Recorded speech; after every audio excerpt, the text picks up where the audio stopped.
कथा प्रारंभ होते है, सुनो वीर हनुमान, रामा सुनो वीर हनुमान। आसन लीजिए प्रेम का, विराजी कृपा निधान, सियावर राम जय जय राम। मेरे प्रभु राम सीताराम।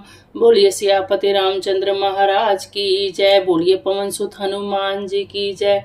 बोलिए कार्तिक महात्म्य की जय। बोलिए कृष्ण भगवान की जय।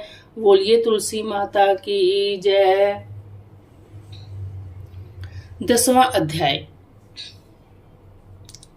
नारद जी बोले, जो राक्षस पहले देवताओं के डर से पाताल में चले गए थे, वे भी जलंधर के आश्रम में आकर पृथ्वी पर रहने लगे। एक दिन जलंधर ने राहु का कटा हुआ शीश देखकर उसका कारण पूछा।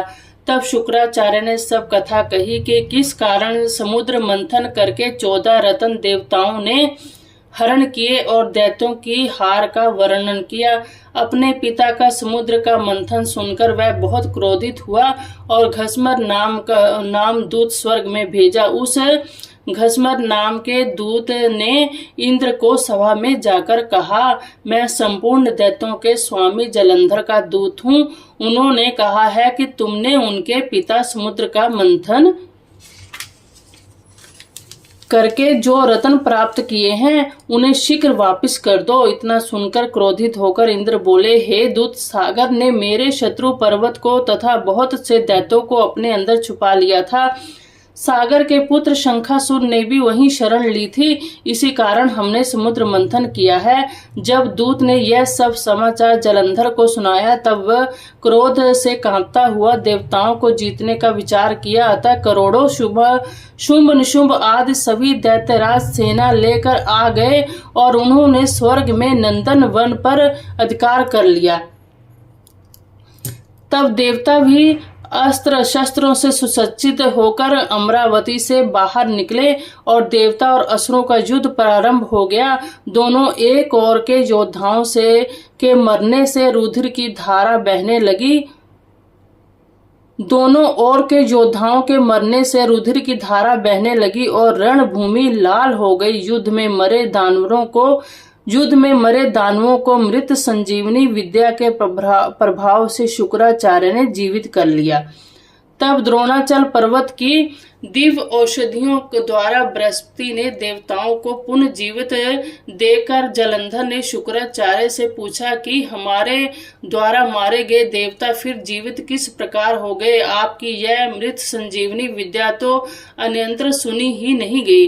तब शुक्राचार्य बोले कि बृहस्पति ने द्रोणाचल से दिव्य औषधियां मंगाकर देवताओं को पुनः जीवित किया है, इसलिए तुम लोग शीघ्र ही द्रोणाचल को हर लाओ। नारद जी बोले, दैत्यराज यह बात सुनकर द्रोणागिरि को उठाकर समुद्र में फेंक आया।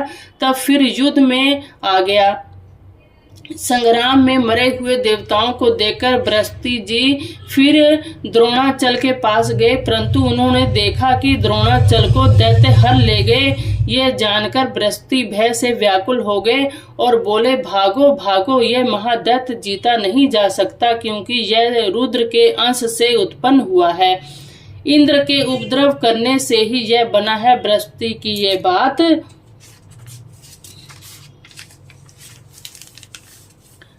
बृहस्पति की यह बात सुनकर देवता भय से विचलित होकर 10 दिशाओं में भाग गए।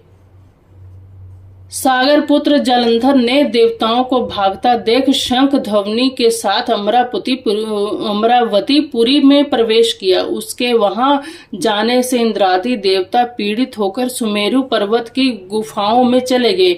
इस प्रकार देवताओं को जीत वहां राज्य करने लगा।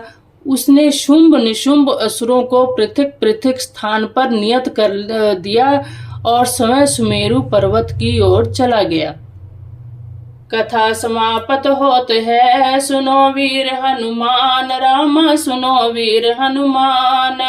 राम लखन सिय जानकी, सदा करे कल्याण, सियावर राम जय जय राम। मेरे प्रभु राम सीताराम।